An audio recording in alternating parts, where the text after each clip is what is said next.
Welcome to Poetry with Shing, where we uncover the beauty behind poetry. The poem of this week is Daniel at Breakfast, Part 2. Remember to get your poem in front of you and let's continue. The question of today is, how does the poet critique man's concerns about life? The poet critiques man's concerns about life as insignificant when compared with the world's troubles, yet is greatly emphasized by man. The poet also shines light on man's ignorance of the minute scale of his individual worries, and criticizes the selfishness of man despite their knowledge of world suffering.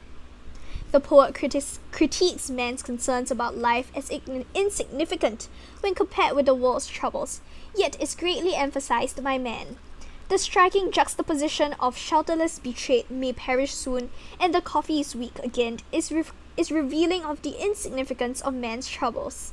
While both being shelterless and betrayed on the brink of death and the bland taste of coffee that does not suit one's taste are problems, they differ in intensity, and when the poet writes these two lines one after the other, sheds light on man's priorities of personal comfort and preference as connoted by the flavor of the coffee as being compared to the greater scheme of world's problems. This obvious prioritization is further manifested by how the speaker has a strong reaction towards the weak coffee by throwing down his spoon, when he had no reaction when reading about world's problems.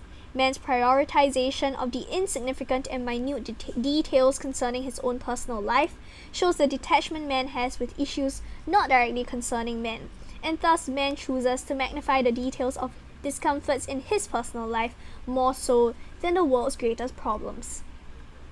The poet also shines light on man's ignorance of the minute scale of his individual woes.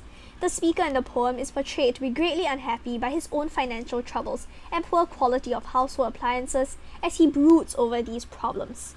The use of the word brood shows his greater intensity of unhappiness and frustration, coupled with annoyance and a sense of burden over the kitchen faucet that the plumber has mended ill. While the speaker is contemplating about his own problems, others in the world go shelterless, contrasting the scale of the speaker's problems with the homeless issue that troubles the globe and affects way more people on a larger scale. The speaker is representative of mankind, as mankind is too caught up in his own minute concerns about life and fails to see how others are fraught with a greater trouble than man. The poet criticizes the selfishness of man despite the knowledge of world suffering.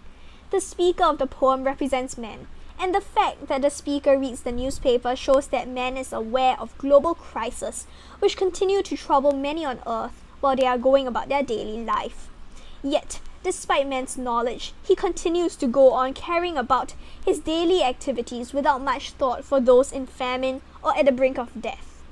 The speaker, before going to work, shifts from his human shoulder the universal woe, indicating his pushing of the burden of the knowledge of global suffering away from himself, suggesting man's selfishness and knowing global troubles by choosing to stay indifferent and even pretending to be ignorant about it. An indication of feigned ignorance is signaled when the speaker rebukes the weather, choosing a topic that lightens up the mood and is equally casual as it is inconsequential in the greater scheme of things.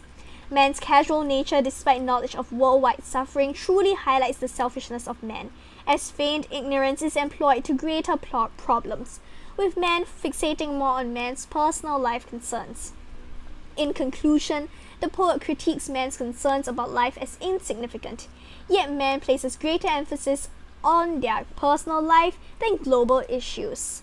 Man's ignorance of the minute scale of their personal problems also reveals man's selfishness and self-centeredness in the light of world disaster.